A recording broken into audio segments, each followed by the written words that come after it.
Hello and welcome to Unstress, the summer series for 2021. What a year 2020 has been, and we have curated some episodes which we think were particularly relevant to what has been going on. I hope you're having a great break, looking forward to the new year and catching up then. Until then, hope you enjoy this episode. Hello and welcome to Unstress. I'm Dr Ron Ehrlich. My guest today is the legendary Dr. Bruce Lipton. Bruce's background is cell biology. He has a Ph.D. in cell biology. Appropriate in many ways, as they are the building blocks of nature, and as a starting point, it's a good place to begin. Bruce has written many books. His 2003 book, The Biology of Belief, is one which I would definitely include on my must-read books. What I loved about it is his explanation of the emerging and empowering science of epigenetics.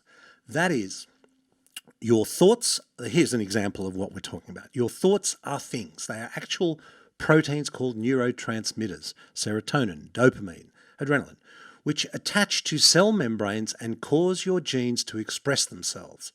And that expression, that gene expression, is inheritable over the next few generations. So you are not a victim to your genes. You have some control over how they are expressed. And the same, and I personally found that enlightening and empowering. And for me, it was just profound. And I wanted to share this with you. And really the same is true for nutrients and environmental toxins, but that's the subject for another podcast. When I was in high school, I didn't really like physics. And when the subject of quantum physics came up, well, I was lost. But another thing I love about Bruce Lipton is he explains the relevance to us on a daily basis of Newtonian and quantum physics. That's a big call, but it's also empowering. In this episode, we cover history from French philosopher and mathematician René Descartes to Isaac Newton and on to Albert Einstein. We talk about matter and energy. We talk about material, mechanical and physical world that we see, and the other world, energy, spirit and mind, which we don't see always. We talk about the conscious and the unconscious mind. If you thought seeing is believing, you may want to rethink that one. We cover so much territory here, and Bruce is a powerhouse, so knowledgeable, so passionate, so empowering. So listen carefully. You may want to listen to it again. I hope you enjoy this conversation I had with Bruce Lipton. Welcome to the show, Bruce. Ron, thank you so very much for this opportunity. I'm so excited to be here and talk with you, and especially your audience. We know there's chaos in the world. It seems like everything's going crazy, but underneath there's an event that's happening, and we're going through an evolution. And so your audience really represents what are called the cultural creatives. They're looking for answers outside the box, because to get through this period of time, the conventional answers are failing us, and there's a new world, a new science, and I'm so excited to be here with you to discuss it. Thank you so much. And I know before we came on, we were just reflecting on the state of the world at the moment, and I think we both agreed that engagement, getting involved, taking control, being part of the solution rather than reflecting just on all the problems is a really key important point. And to that effect, you have been a great source of inspiration, I know, to me and also many people. I wanted to cover a few things here because you talk and write about so many things, and we're going to have links to all of those later. But, people we seem to be taking a very mechanistic view of things, health-wise, certainly. The body's compartmentalized into all these specialties, and we seem to be taking a very compartmentalized view of the world. Can you reflect on how we got to that point and how we might move on?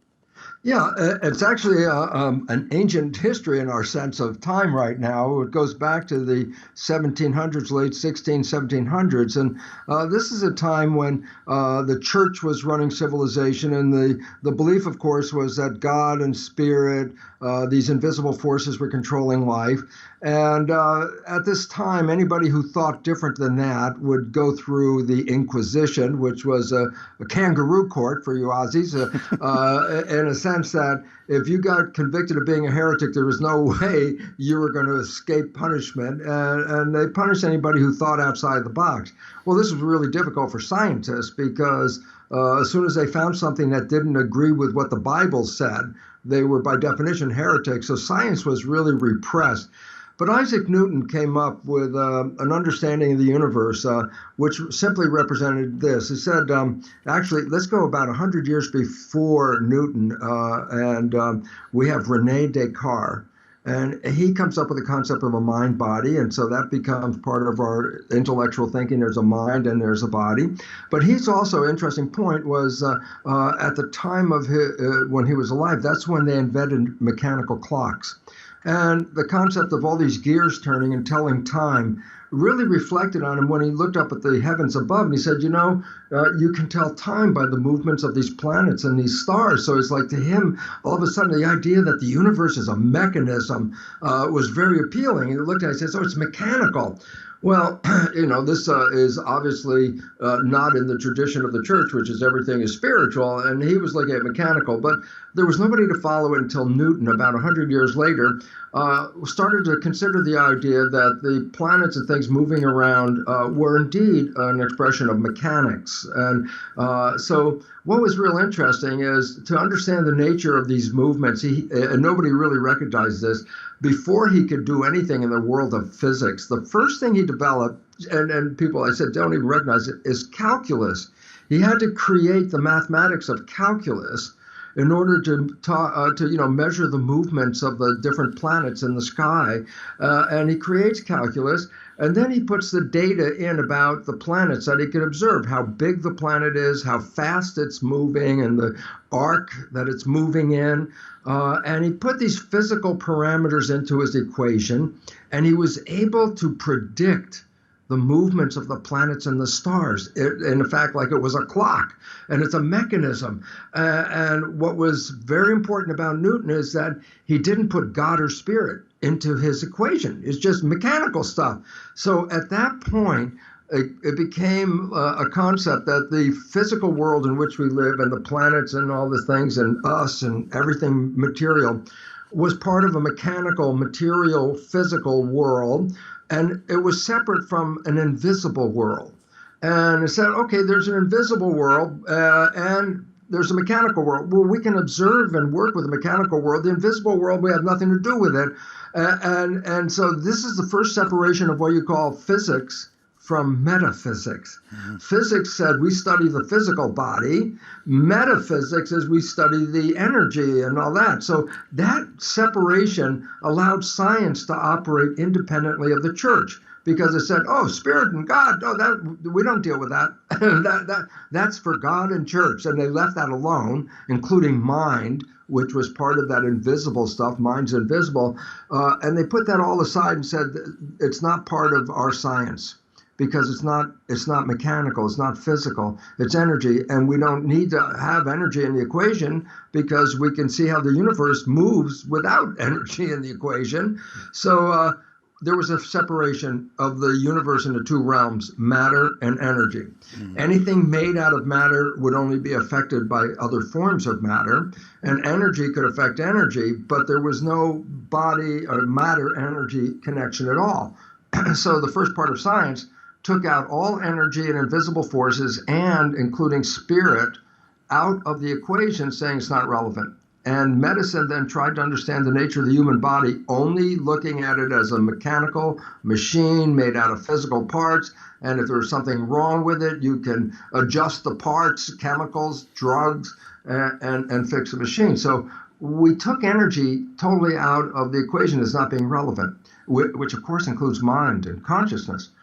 And so we come into a world of the world that we're creating today, which is based on that science, which is actually referred to as scientific materialism, meaning the science of the physical, mechanical universe, which is separate, of course, from the energy. So trying to understand the body means that you don't need to bring in God, spirit, mind, and consciousness. You just need to understand the physical chemicals.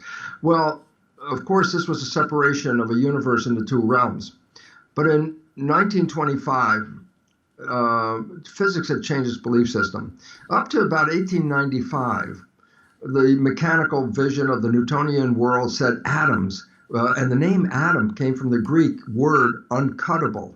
Atom, uncuttable, meant the smallest particle in the universe. So they recognized there were these little particles like sand grains that are very small called atoms, and there were different kinds of atoms. And when you assemble them like a recipe, you can make a cake or a pie, depending on how you assemble these atoms. They said that's how the universe is created. Atoms are assembled into all these different arrangements that we see.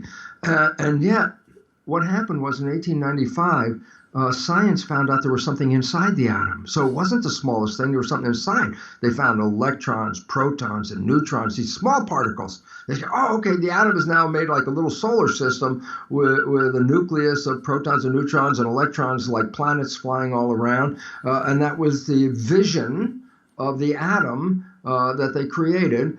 And then by around 1910, 1920, for sure, they also found out, well, what are those particles made out of? What's a proton made out of? What's a neutron made out of? And they had the opportunity to go smaller. And then the biggest surprise was, as they went into the particle and went deeper, they found there was no matter inside the particle. It was energy. There's nothing physical. It is the appearance of physicality. That an atom is made out of energy units, and these energy units are like, let's say cyclone or tornado, spinning forces, very forces, and that the atom had no structure inside. It was only our illusion or perception of it as being physical that we see physicality in that sense. And it's interesting because Einstein, when he wrote, he said, matter is an illusion, albeit a permanent illusion, in the sense that he actually calls it persistent. Matter is a persistent illusion. The belief that that world is made out of matter, and you say, well, wait, look, wherever you are right now, you're sitting down or standing up, you're in a building, there's trees and things all around. You go, well, look at all these physical things. And I go, the illusion. And I go, here's what the illusion is all about. The atoms are like tornadoes. They're force fields. There's nothing physical in them. They're just like energy winds, and they create pressure, okay? But they also create an energy field. And I say, well, why is it relevant? Because when the light is on, when there's light, the photons of light, which are little particles of light, bounce off the surface of what we perceive as matter. So that the energy that the matter is made out of you can't see the energy. What you see are the photons of light bouncing back. So in other words, you can't see anybody when it's dark because there's no photons. And when there are photons, all you're seeing is reflection of the photons from the light source coming back to your eye. But under that veneer of photons, there's no physical structure. So everything you see is a reflection of light bouncing back. It's an illusion of light that is creating the appearance of matter. But underneath that light, there's nothing physical. And then people will go, okay, wait, there's nothing physical, but even in the dark, I can feel you. In the dark, I can touch things. So there must be something physical because it's in the dark, I can feel it. And then I go, well, here's the point. If there's a tornado and you try to push your way through a tornado, the fact is that, well, that'd be silly. A tornado picks up houses and cars and throws them up in the air. There's a force. I say, why is it relevant? If the force pushes against you, it feels solid. If you can push against the force, it feels softer. So basically, everything that we feel that is hard, the wall, the trees, physical things, they're hard because the little tornado force fields that make up the atoms are so powerful, like tornadoes, that you can't push through them. They push back. And so, again, what's the point? We created an illusion that there's a physical world and an energy world. And in the beginning, we said they don't even interact with each other. Then we find out in quantum physics, and that's where the new physics came from, they said, wait, it's not matter at all. It's all energy. And the relevance about that then makes something very important. Matter, if pieces are made out of matter, I can separate A from B and say, look at piece A and separate it from piece B. I go, that's true. That's the illusion of that. I go, it's the illusion because the atoms are energy fields, and energy fields don't have any borders to them. So wherever you're sitting right now, there are cell phone broadcasts, radio broadcasts, TV broadcasts, this, if you're on the computer, broadcasts coming into the room right now. And all of it is energy. And it's like, you can't separate them. And I say, well, why is it relevant? Well, everything that has the appearance of matter is energy. And by definition, it's connected to everything else that's energy. And so we're in a matrix of energy. And this becomes profoundly important because there's an illusion of separation, but nothing is really separated because everything is an energy field. It's like a giant lake and the rain is pouring down and the ripples are spreading all over the lake. But the point is each ripple set is derived from a raindrop hitting the water. But if you look at the lake, the ripples are all merging with each other, connected. The whole point is the energy reveals a wholeness. And that is so profoundly different than Newtonian physics, which represents a duality of two non-interacting structures. We find everything is always interacting. Everything is from one. Everything is energy. It's invisible. And you say, I can see the physical stuff. And I say, yeah, but you know what? You radiate energy. And you can see it with certain kinds of microscopy, like all the new energy scans, like CAT scans, MRI scans, PET scans, these high-tech energy scans, what they use for medicine. They're not cameras that take pictures of things. They read energy fields. So they look at the body, and by looking at the energy fields can determine the characteristics of a cancer versus a normal body cell because they have different energies. So all of a sudden I say, guess what? Medicine, which was so fixated on the physical body as a machine made out of chemicals and genes and all that, is now using a technology that says I can read the body's functions, not through the matter, but by reading energy scans of the body. And I go, yeah, the energy is the core of what we are. So it's interesting, Bruce, isn't it, that we have accepted energy as a physical reality around us, in that we use it, as you say, all the time, and we're surrounded by it with phones, our TVs, everything we do, we're accepting energy. But philosophically, this is part of the problem, isn't it? That philosophically we're still caught in this Newtonian, seeing is believing. Touching, right. And that's part of the problem. We're almost there because we've accepted it on so many different levels. But philosophically, we haven't, as a country, as individuals, a lot of individuals have.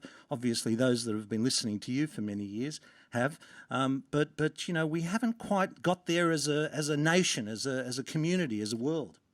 No, it is a very difficult, as Einstein said, all matter is an illusion, albeit a persistent illusion. The problem is, if we stay in the illusion, then we see ourselves as individuals separate from each other, with all the different physical things in our world separate from each other, that we're just a piece in a machine.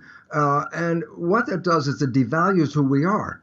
That we are actually not just a piece of the machine. Our energy is spreading out through the universe. Each one of us is a unique vibrational tuning fork. There are no two people with the same vibration. Each one of us is broadcasting a vibrational frequency. And I say, well, wait, if matter is made out of energy and frequency and we broadcast frequency, then that means we can influence matter.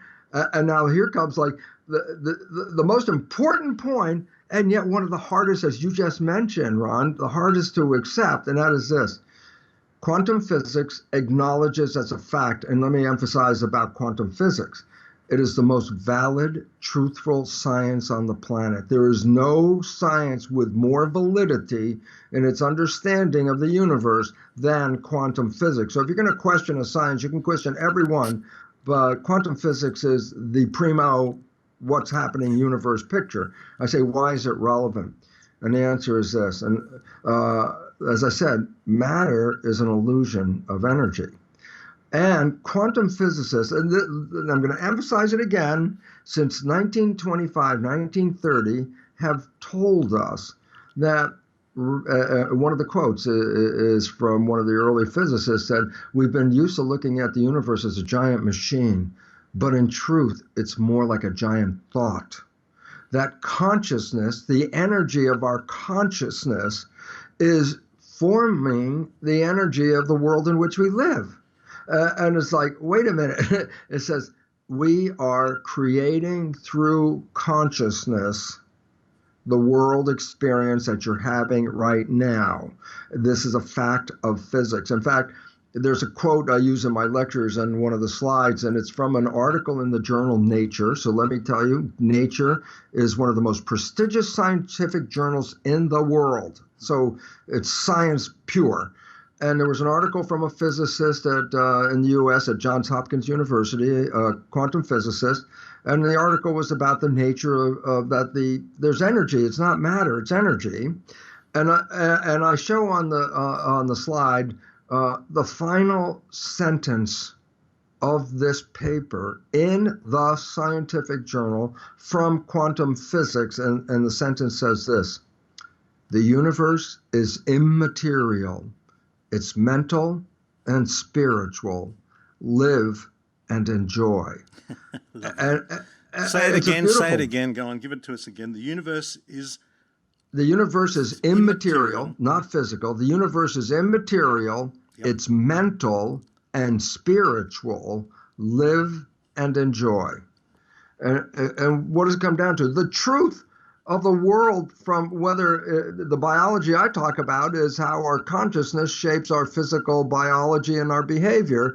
And physics takes it even further because it says the whole expression of this universe is coming from consciousness. Well, now, Bruce, this is a beautiful segue because we're going to come back to that, because another thing that I wanted to ask you about was that we think that our genes determine our destiny. You know, this is another theme that we kind of have come to accept in this physical, you call it the scientific materialistic world, that yes, our genes are our destiny. But that's not the case.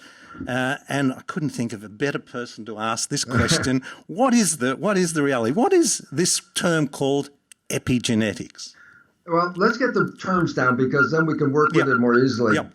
Genetics is the belief that we've all been programmed, the science of genetics, which is the science of genes and how genes create the characteristics of the body, and then how it was also extended to include not just our physical traits, but our emotional traits and our behavioral traits were all relegated to the action of genes. And I say, well, what? Genes are these physical DNA molecules that they're like blueprints. And why is this relevant? Well, the first thing is this: if you attribute the characters of your life to your genes, and the genes are presumably turning on and off, that's what we always say, a gene turned on, a gene turned off, and it does so on its own. And I say, well, why is it relevant? Because I say, well, then the genes are making the control, and we don't control the genes. And so all of a sudden it says, well, wait, then if the genes are making the decisions, and I can't change the genes, then I am, and this is the important word, a victim of my heredity.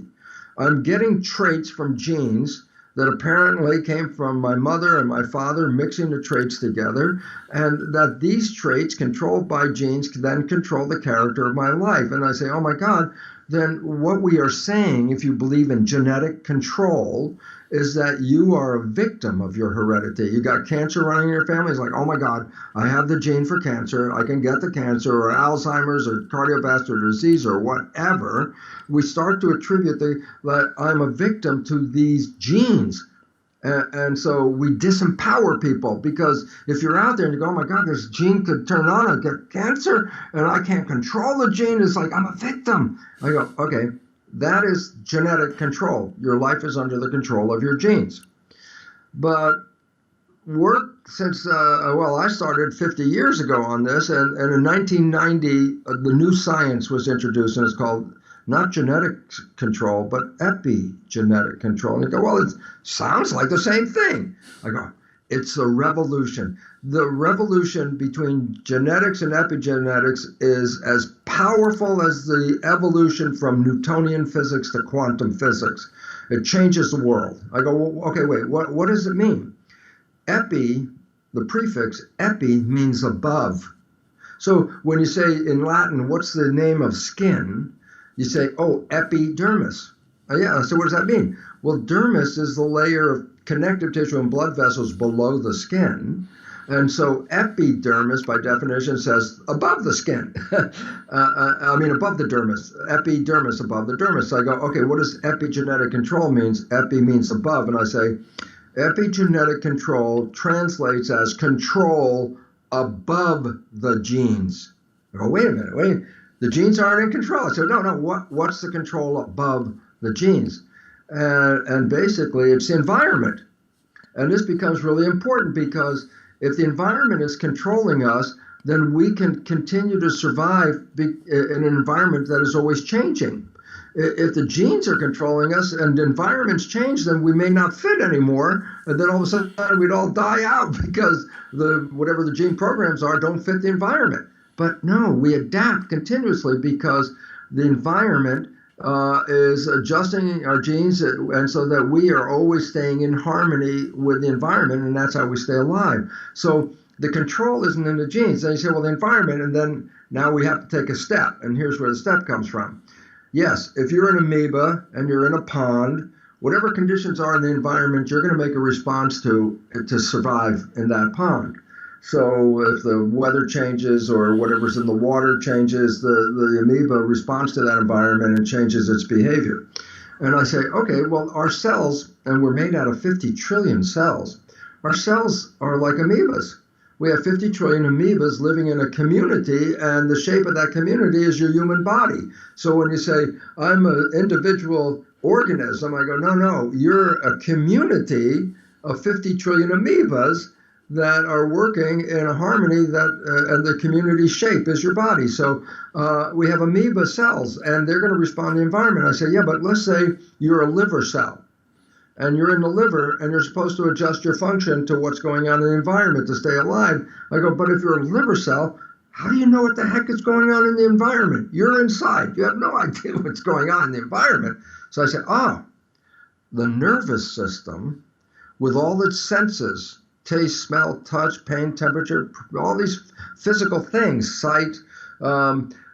These are the nervous system's ability to read the environment and then send the information to your community of cells so that they can coordinate their behavior to stay alive in the environment.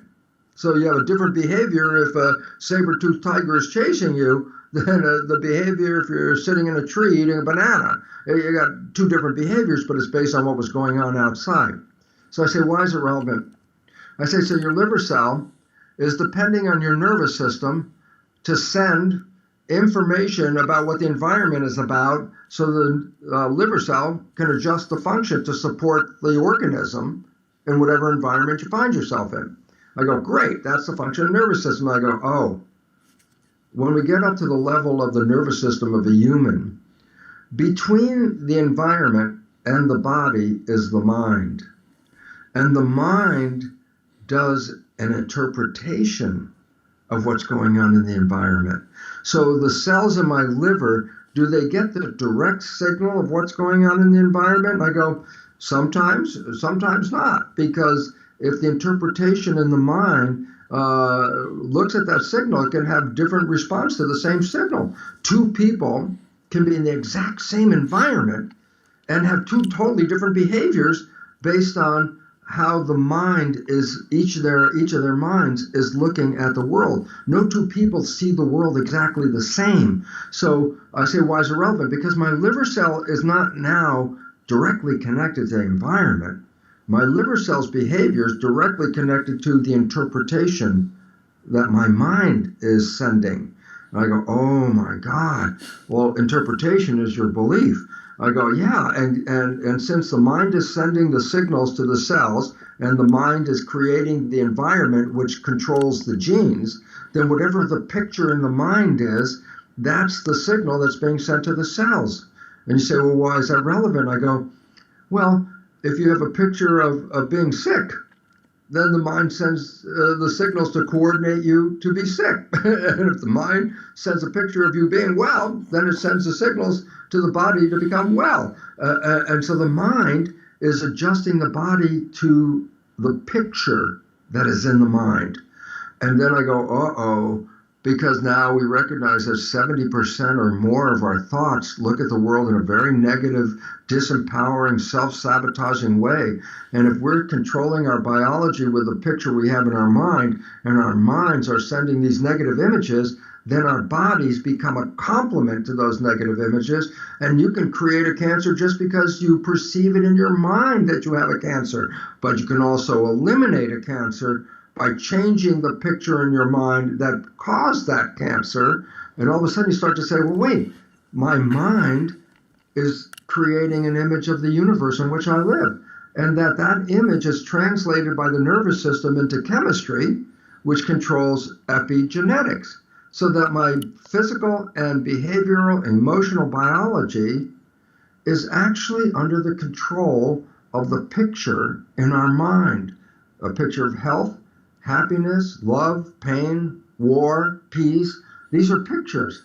And I say, why is it relevant? Because when we put those pictures in the mind, the nervous system will translate them into chemistry, which then shapes the body to be a complement to that picture. And then I go back to the quote in nature. The universe is immaterial. It's mental and spiritual. Our mental and spiritual character is being shaped by the nervous system to express reality. And if we change our mental and spiritual character and how we handle it, then we change our lives. And all of a sudden, we conform totally to quantum physics. When you consider that mind, spirit, consciousness represents an energy field, a field of invisible energy. That's what the field is. I go, why is it relevant? And one more physics quote, and this from Albert Einstein, and it's like, it's so beautiful, because the quote from Albert Einstein is, the field, which is invisible energy, consciousness, etc., the field is the sole governing agency of the particle. Particle meant physical reality. Field means energy, consciousness, and thought. So listen to it again. The field, the energy, the consciousness, the thought is the sole governing agency of the particle, matter, body, universe. And then all of a sudden you go back right to the quote of the physicist. Yep, it's all immaterial, but your consciousness, your mind, and your spirit are creating this world. Now, we're going to go on and talk a little bit more about this conscious, subconscious mind.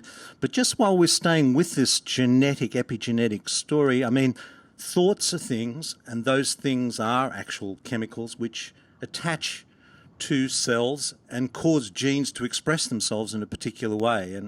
And is that the essence of this process of epigenetics? Rather than just being this victim, we actually have some control over how our genes express themselves. We have almost absolute control over how genes express ourselves. And while family history isn't all that relevant, it's kind of disturbing to think, and I think I've read this correctly, that this epigenetic expression is actually inheritable. Absolutely. Here's an interesting story. They looked at the fate of children that got adopted into families where there's a lineage of cancer running in the family.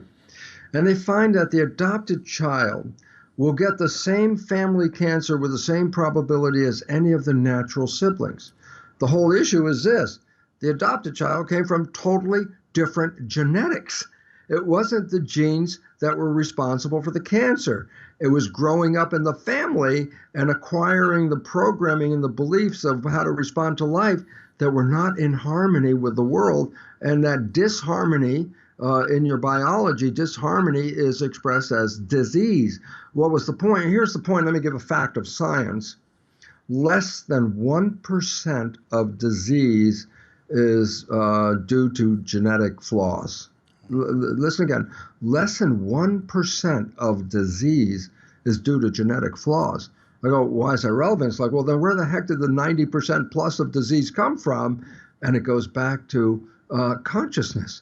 That we are creating our illnesses because of the stresses that we live under and our attitudes and beliefs of victim and pressures and the Darwinian belief of survival of the fittest in a competition for life. It's like, oh my God, we've been programmed to be these animals running in a maze, competing against each other so that we stay alive, that life isn't a beautiful, harmonious thing. According to that theory, life is a rat race, a struggle of competition. If you don't compete, you get lost and you die.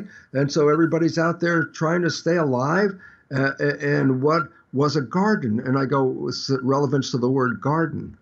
A garden, by definition, is a community in full cooperation. A garden is cooperation. There's no struggle in the garden. It's a cooperation. And the reality is, oh my God, we inherited a garden.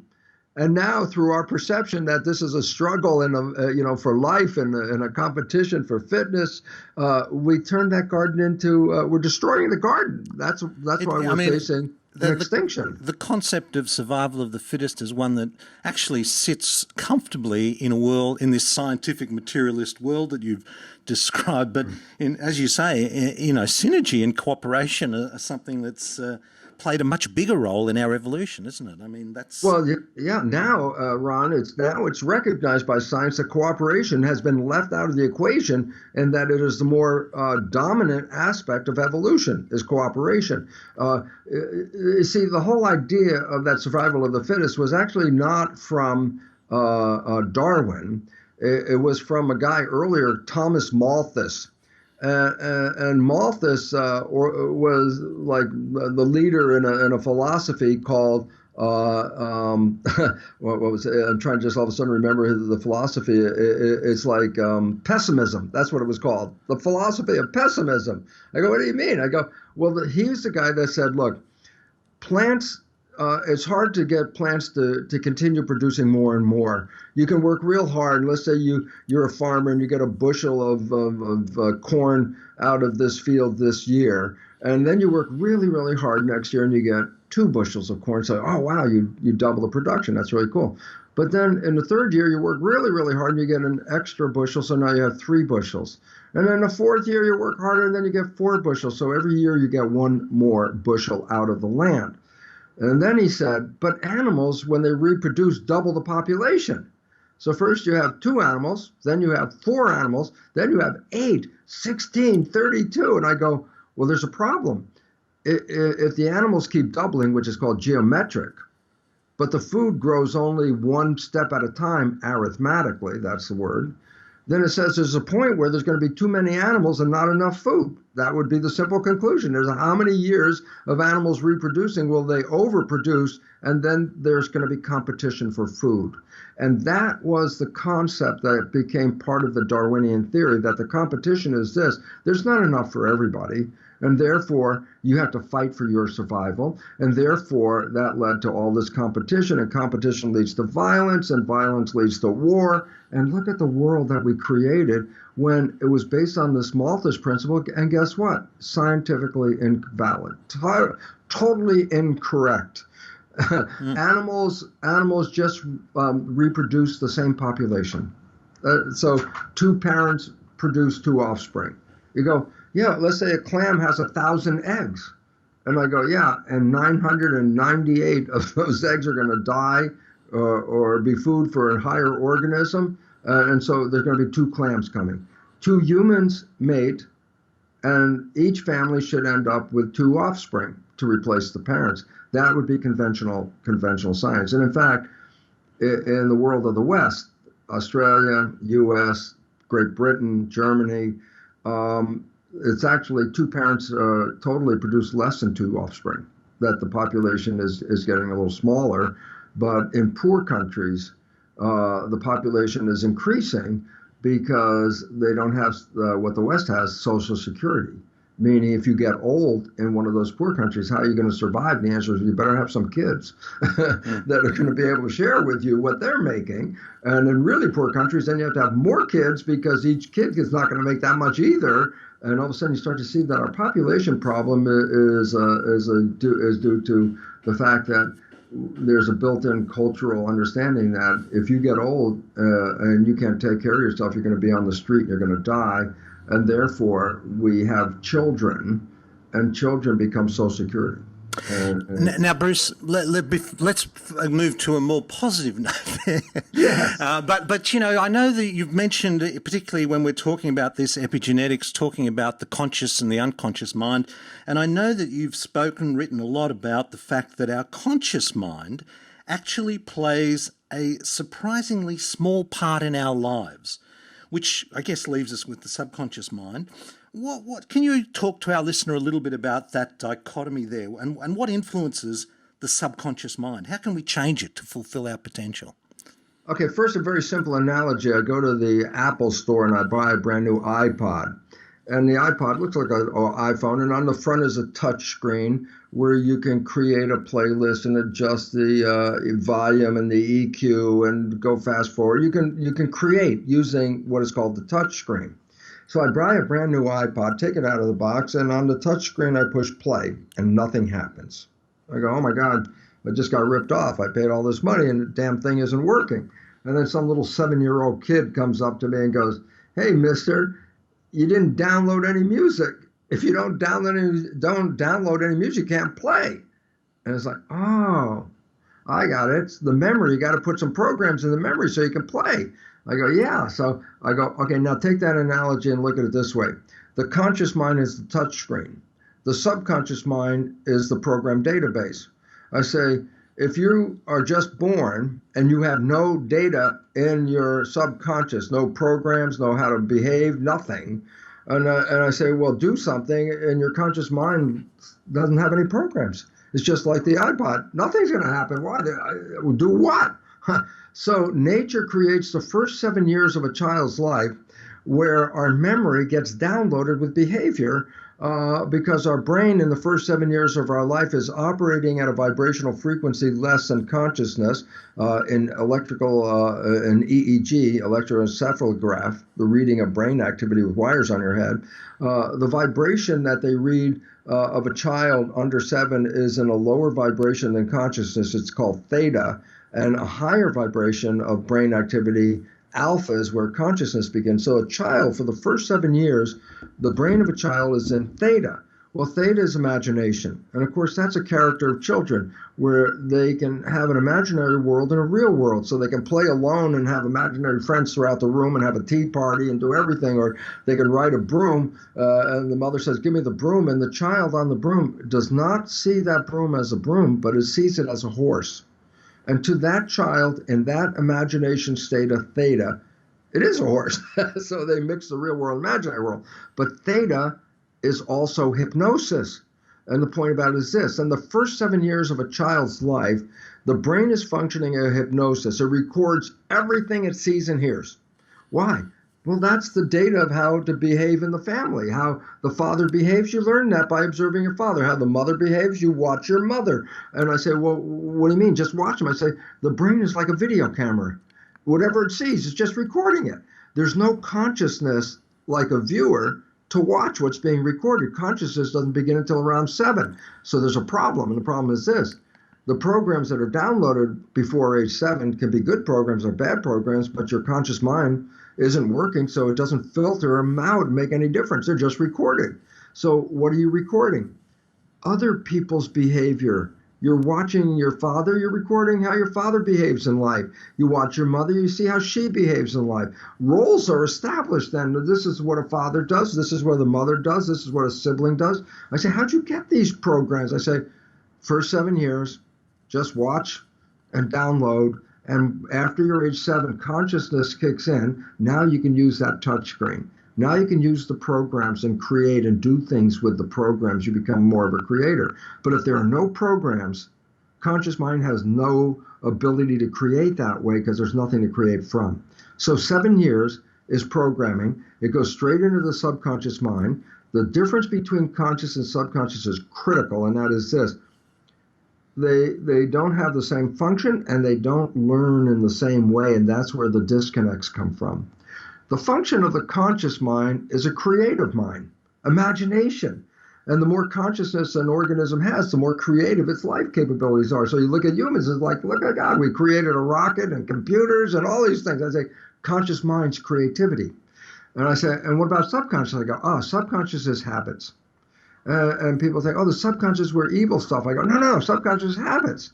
And they're very good habits. For example, when did you learn how to walk? Oh, before you were 2? Have you had to relearn how to walk? No. My God. Well, you got a subconscious. Thank God. Why? Because if you had to wake up every day and try to remember how to walk, and you didn't have a program, you'd spend all day just learning how to walk and then go back to bed at night. And the simple reality is, yeah, programs are good when they support us, but we can also get programs that could sabotage our viability, our life, our desires, and our wishes. How did we get these programs that sabotage us? I go, we copied other people. If they have a defect, then we got a defect because we copied it. And they say, well, that's subconscious mind. I say, yeah, but after 7, you can use the conscious mind, creative mind, subconscious mind, habit mind. I go, after a 7, I can start being creative. And I go, absolutely. And you can, just like a computer, you got programs in the hard drive. Okay, that's subconscious. And then you could pull them up on the screen. And then you can edit and modify them and change them. And I say, oh, that's the creative conscious mind. What's on the screen is creative consciousness. What's in the hard drive is the habit. And I go, so what's the relevance? I go, as long as you're in the conscious mind, you're actually in a creative mode. And whatever your wishes and desires are, your nervous system is going to try to coordinate that output to express those.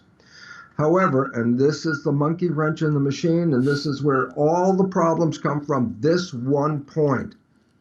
The conscious mind, imagine, the creative mind, can think. And I say, well, what's the issue with that? And I say, when it's thinking, by definition, the conscious mind stops paying attention to what's going on outside, because thinking is an inside job. If I say, what are you doing next Wednesday? The answer is not really written on the floor or anywhere around you. It's in your head. You have to go think. And I go, the moment you are thinking, you let go of the wheel. You're not driving the vehicle anymore. Conscious mind's driving the vehicle. Yeah, where's it going? Toward your wishes and desires. I go, great. Then I say, yeah, but the moment you're thinking, you go to autopilot. I go, what's autopilot? I say, the subconscious. It's where the habits are. It knows how to walk. It knows how to drive the car. It knows how to talk. It knows how to do your job. Why? Because those things that you repeated over and over again become habits. So the point is simply this. When you are thinking, the creative mind lets go of the wheel, goes inside, and deals with a thought. The problem then is automatically the autopilot subconscious kicks in, and the behavior that the subconscious is going to use has been programmed not from you but by other people. So when you are thinking, you're not paying attention to what's going on, and you're automatically running from the program. And if the programs are good programs, great, because whether you're paying attention or not, a good program is going to lead to a good result. But if you got a program that is not a good program, and you're thinking, and that program begins to play, then guess what? You are sabotaging yourself, and your conscious mind has no awareness that you just did this. Ron, let me tell you a quick story that 30 some years of lecturing, same story. So why this is the most easy story. Okay. Yes, Ron. Go. I'm enjoying it. Okay. Yep. The story says, sometime during your development, you probably had a friend that you were very close to, and you knew your friend's behavior very, very well. And in this particular case, you also knew your friend's parent.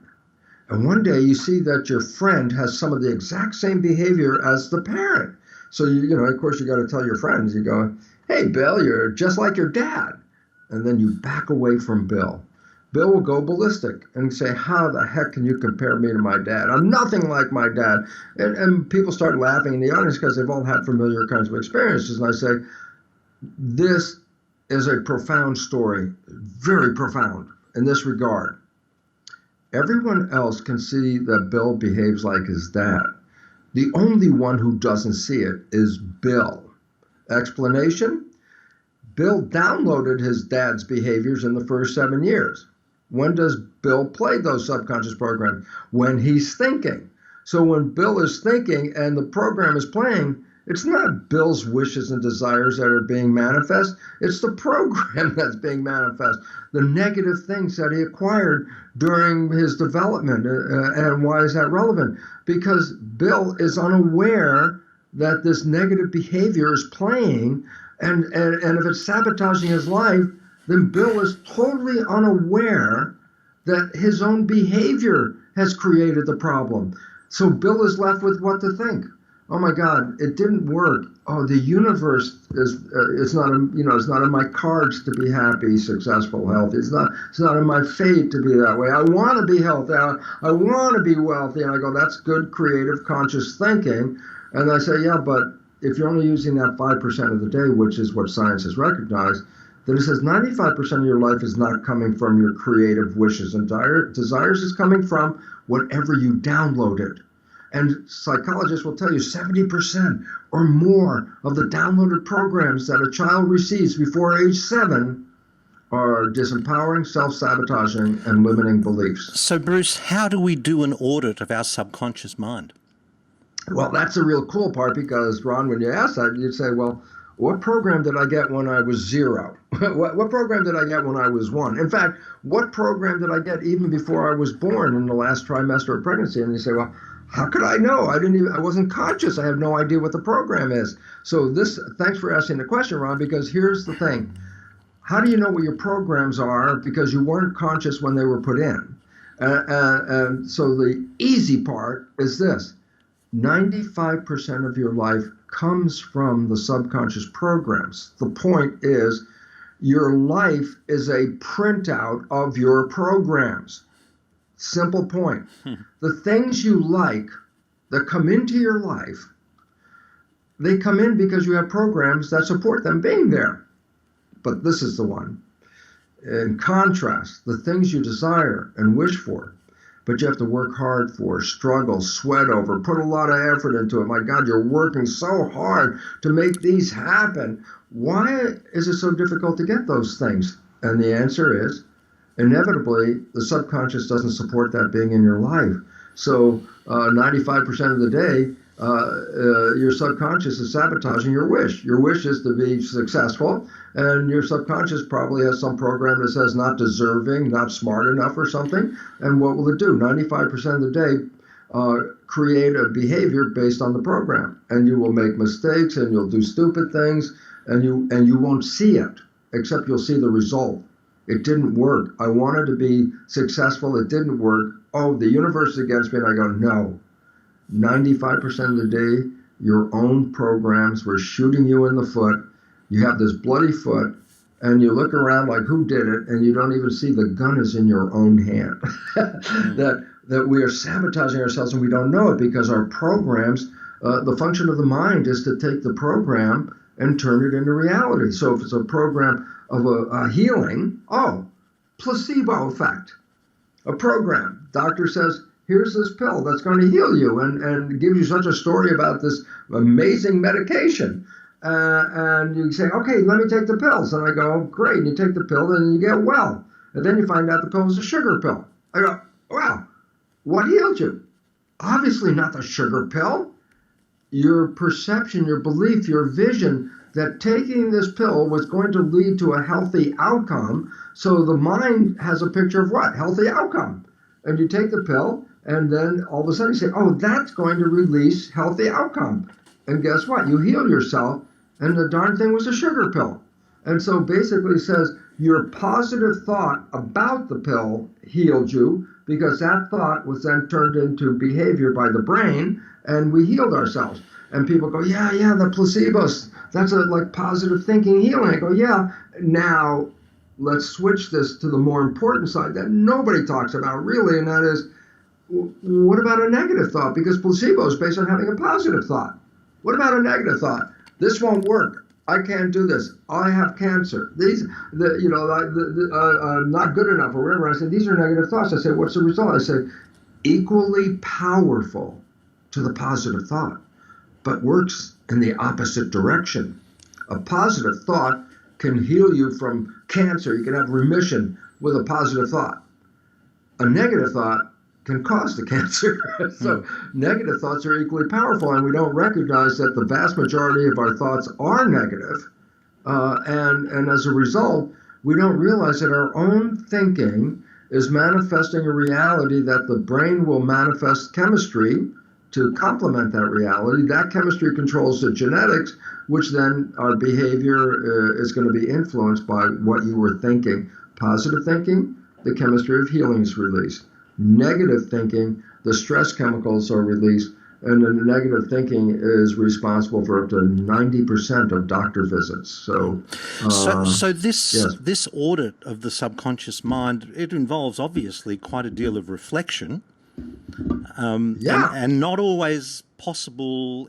You know, I mean, this is part of the power of relationship and communication, and actually maybe even therapy at times, is this reflection on your past and identifying these subconscious traps. Absolutely. Your whatever your subconscious program, the life you were experiencing is a printout of your subconscious.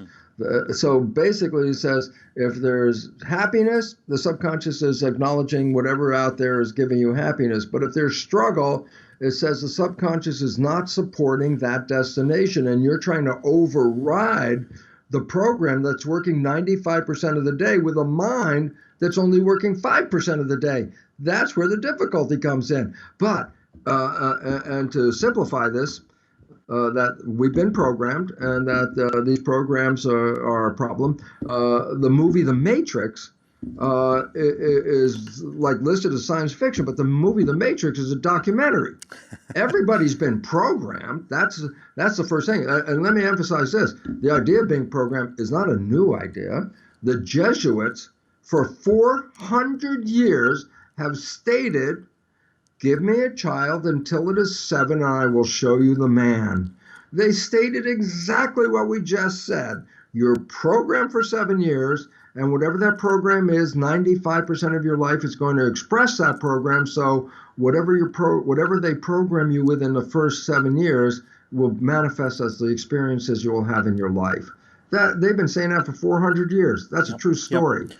Oh yes, and how do we change that? Okay, I mean, once we've identified it, the challenge now is, should you choose to accept it, this isn't mission impossible. Well, it's mission very possible, but you have to know how to do it, and this is where the problem comes from. The problem is that we didn't separate the two conscious and subconscious minds into separate interdependent minds. Each mind learns in a different way, and each mind functions in a different way. And we grouped them, the mind. So if all of a sudden I say, that's a negative behavior, I don't want to do that anymore. And I go, great, the conscious mind just said, don't do this anymore. And I say, did the subconscious mind hear that or change? And the answer is absolutely not. It doesn't even learn that way. So the result is, we keep trying to adjust our lives by saying, well, I won't do this anymore, and then you find yourself doing it again. I go, well, that's what a habit's all about. You let go of the control, and the habit will kick right back in again. So you want to change the subconscious mind. I go, yeah, but the two minds are different in this regard. The function of the conscious mind, we mentioned earlier, is creativity. Whatever you can imagine and desire and wish is a picture in the conscious mind. I go, yeah, great. It's creative. And when it's driving the vehicle, you create the pictures in your mind. And that's where the story of the Matrix comes in. It says, you've been programmed, and your life is a program. You'll wake up every day, and you'll start to go through the same tracks, the same things, day after day after day, and they don't seem to change, and the same issues you have follow you all the time, and that's being in the program. Then it said, but if you take the red pill, you get out of the program.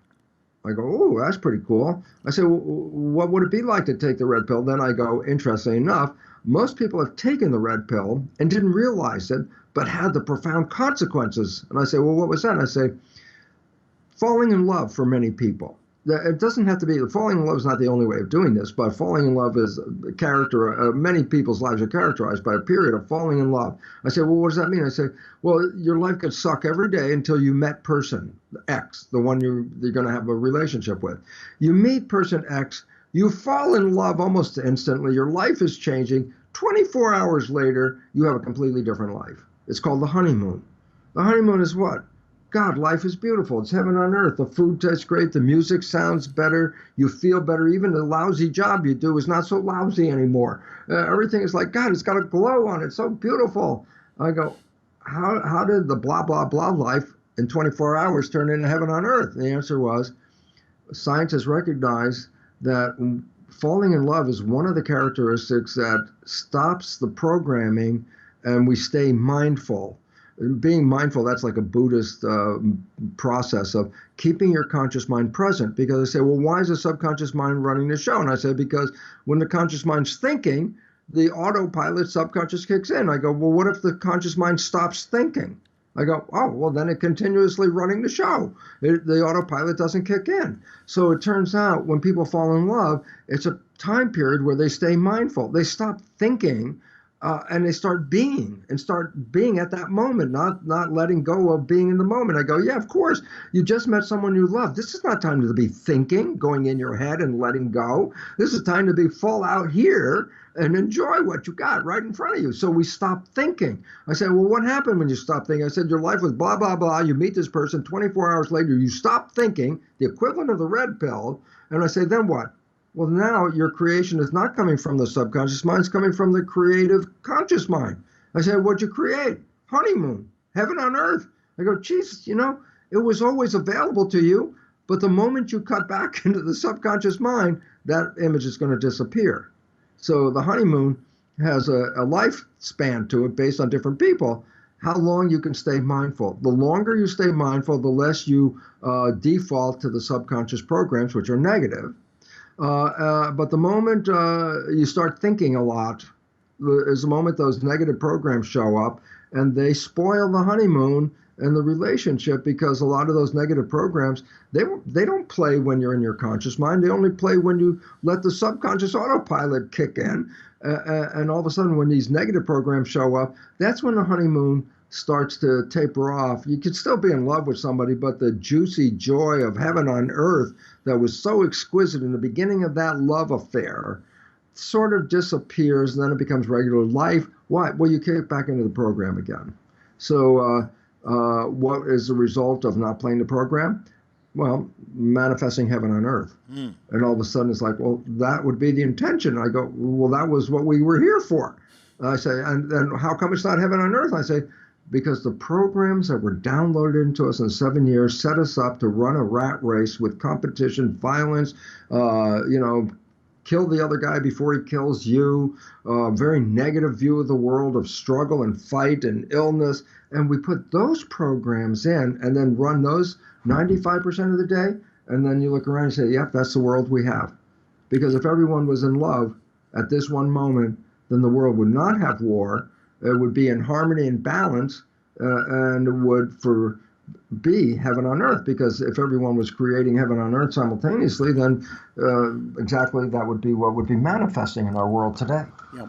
Now, Bruce, we've covered so much territory here, and it's always so great to talk to you. I wanted to just finish with this, and taking a step back from everything you do. What do you think the biggest challenge for people today is on their health journey through life? The biggest challenge is they perceive themselves as victims. That they see that I give up control of my health to the medical profession, which is actually not the real one you're giving up to. You're giving up to the pharmaceutical industry.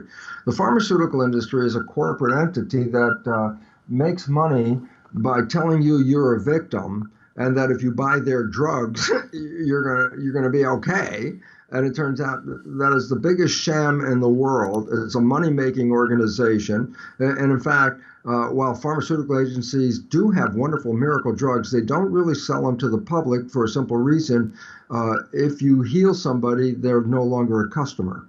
So they don't really sell the healing drugs. They just keep you strung on to come back to the next prescription and the next one and the next one. So we've been disempowered. We've been disempowered by our culture, our programming, and we've been disempowered by people who know the truth, because that we look at the world, Ron, and there are very powerful people out there, and you go, wow, how'd they get all that power?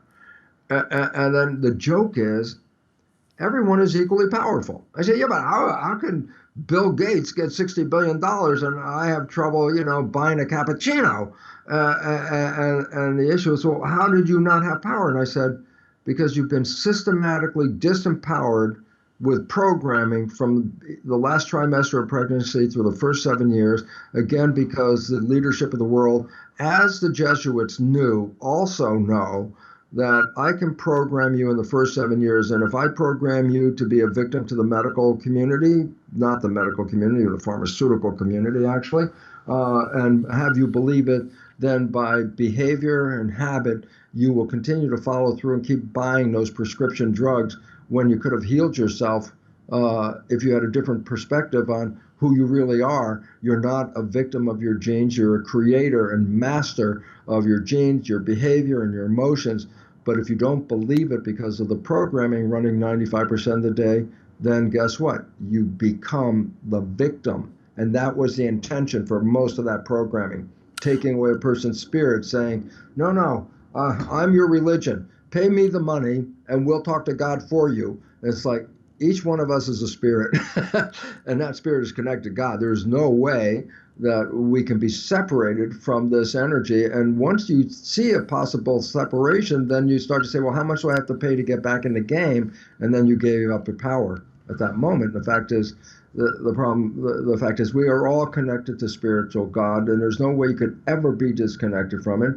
And it's a reprogramming thing. It's just saying, I see the negative programmings, I'm living the negative programs, and I can take those programs and turn them around and make them positive programs that match the wishes and desires. And I go, what would be the simple conclusion? What would be the result if you program your subconscious mind to have all the programs that your conscious mind sees as wishes and desires?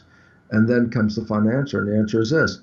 It'll be heaven on earth whether you're conscious or not paying attention at all. Because if your subconscious has those same programs, then without you even paying attention, you would always be ending up in heaven on earth without even trying to do it. And that's the exciting part, because if you do reprogram, you get your power back. If you don't reprogram, you are the expression of a program, and a program that was not put in by yourself. Bruce, what a great note to finish on. Thank you so much for joining us. It's always a pleasure to talk to you. Ron, I am so happy to be here with you, and thank you for this opportunity. And I just really hope that people really get the nature, as the quantum physics, the most profound science reveals, that the world that we're experiencing is due to our mental and our spiritual characteristics. We are controllers of our own mental and spiritual characteristics. Therefore, we are not victims. We are creators. Just unfortunately, we gave the programs over to parents and community in the first 7 years, and they propagated their problems from generation that they received from their parents, and et cetera. So I want to thank you, because if people fully get what we're talking about, then the effort is, what if you want to have a honeymoon every day of your life? And the answer is reprogramming, and that is so very important to be doing. Thanks, Bruce. Thank you, Ron. Bye. Bye. See, now I told you when we started, a powerhouse, knowledgeable, passionate, empowering. As I also mentioned, he has written several books. I mentioned The Biology of Belief, the byline of which is Unleashing the Power of Consciousness, Matter, and Miracles. His other book, Spontaneous Evolution, Our Positive Future and a Way to Get There from Here. And The Honeymoon Effect, the science of creating heaven on earth. I mean, the book names tell a story on their own. I also love this idea that I think we all need reminding of, and I think it's basic, yet it is so profound. It's a formula that captures the world we inhabit. Matter plus energy equals structure. We think the world we see is just matter. We can sort of acknowledge that it's a collection of atoms, and that's almost as far as our brain lets us go. Now, don't blank out on me here. I'm not going to try and explain quantum physics, but just because I can't explain it so that you, and for that matter I, can understand it, it doesn't mean that it's not real. It is real. And so learning how to use this energy that surrounds us is, in a positive way, is a very powerful force.